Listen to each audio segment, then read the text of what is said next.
Keinginan saya untuk memberikan manfaat kepada orang banyak melalui Pondok Cerdas, salah satunya adalah membekali anak-anak atau adik-adik di sekitar kami terhadap perbedaan dan toleransi keberagaman. Kami mengharapkan kelak ketika mereka dewasa dan mereka pindah ke daerah yang baru, mereka tahu bagaimana caranya menyikapi perbedaan melalui toleransi yang telah kami tanamkan sedari dini.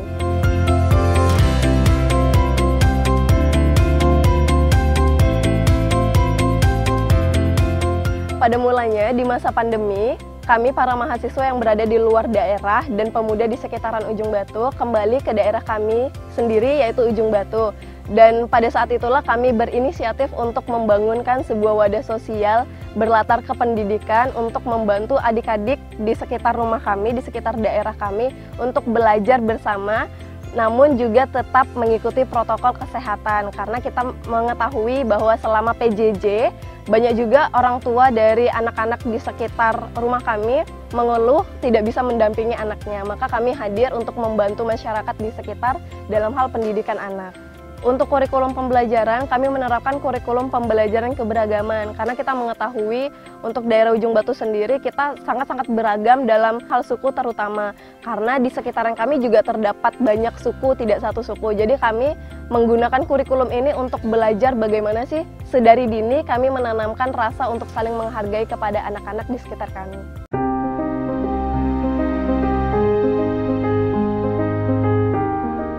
Kurikulum berdasarkan toleransi dan keberagaman di Pondok Cerdas bukan tanpa alasan dipilih Intania. Ia pernah menjadi bukti bagaimana perlakuan tidak baik yang diterimanya sewaktu kecil karena perbedaan yang dimilikinya masih membekas sampai sekarang. Pada saat itu saya duduk di bangku kelas 3 SD di sekolah saya yang dekat dari rumah. Pada saat itu juga saya menyadari posisi saya dan keluarga saya sebagai suku pendatang di sebuah daerah. Nah, kemungkinan entah itu karena pemahaman dari orang tua hingga turun kepada anak-anaknya juga. Namun itulah yang saya alami di sekolah. Saya merasa bahwa teman-teman suku yang mayoritas, karena saya juga termasuk ke dalam minoritas, teman-teman yang mayoritas merasa punya kuasa yang lebih di daerah tersebut, termasuk di lingkungan sekolah. Saya sendiri sering mendapatkan diskriminasi, baik itu bully, ejekan, ataupun bully secara fisik. Namun pada suatu ketika, saya hampir pernah merasakan bagaimana sakitnya ketika teman-teman mulai bermain fisik dengan saya. Itu sekitar kelas 3 sampai kelas 4 saya alamin dengan teman saya yang hanya kita ribut gara-gara suku. Mereka terus mengintimidasi dan saya akhirnya melawan. Pada saat itu juga akhirnya mereka melawan dengan cara kekerasan secara fisik. Di sana saya sangat mengalami bahwa seperti trauma hingga saat ini. Sampai akhirnya kuliah saya merasa bahwa trauma saya tidak bisa diteruskan. Sampai kapan saya harus pergi dan menghindari trauma-trauma yang saya alami pada masa kecil. Bahwa saya juga tidak bisa menyalahkan teman-teman saya yang saat itu memberikan kekerasan fisik kepada saya. Namun pola pikir orang tuanya yang mungkin seharusnya bisa diluruskan.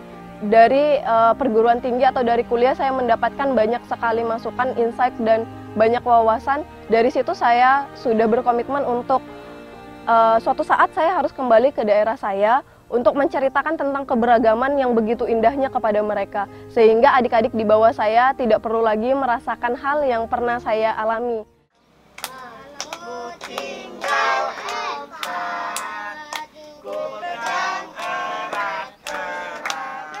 Ketika kita awal mulanya mengajak mereka untuk belajar bersama, mereka tadinya tidak terbiasa dengan perbedaan yang ada di sekitarnya, karena banyak berbagai suku juga yang datang di Pondok Cerdas untuk belajar. Dari situlah kita akan menyelipkan pesan-pesan dan memasukkan konten materi kita sesuai dengan kurikulum keberagaman yang nantinya menyadarkan mereka atau memberikan mereka kesadaran sendiri bahwa perbedaan yang ada di lingkungannya itu sebenarnya tidak apa-apa. Nantinya setelah konten materi itu diberikan, kami mengharapkan kepada anak-anak di Pondok Cerdas itu untuk memiliki kesadarannya sendiri bahwa perbedaan yang ada di sekitarnya itu pada dasarnya adalah keindahan yang ada di dunia ini. Sehingga setiap orang tidak harus sama, melainkan perbedaan itulah yang membuat kehidupan kita semakin indah.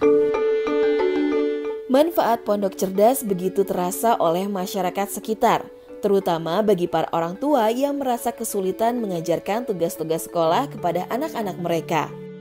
Kalau manfaatnya pondok cerdas di lingkungan kami ini sangat bermanfaat bagi masyarakat di sini, karena dampak COVID ini anak-anak kan belajar online. Orang itu kan anaknya itu di rumah kurang apalah orang tuanya. Nah, dia, "Kak, tolong Kak, kami diajar di pondok," bilangnya. Anak-anak mahasiswa ini melayaninya lah gitu. Semoga kakak-kakak ini jangan putus asa lah untuk memberikan motivasi pada masyarakat di sini, anak murid di sini. Permainannya seperti congklak, enggrang. Di pondok cerdas ini kami bisa belajar membaca buku, berhitung, dan menggambar, dan bisa bermain permainan tradisional. 1, 2, 3, 4. Satu lagi, Sang.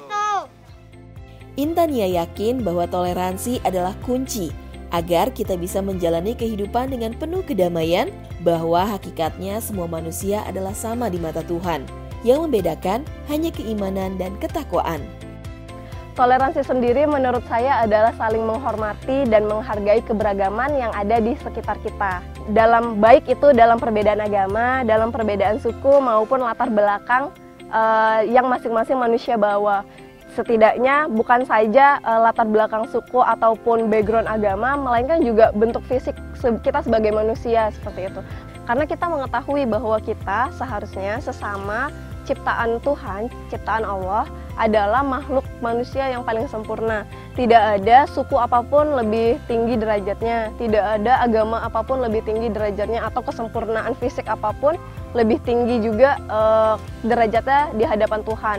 Kita mengetahui bahwa semua manusia adalah sama derajatnya di hadapan Tuhan, kecuali keimanan dan ketakwaannya terhadap Tuhan. Seperti itu.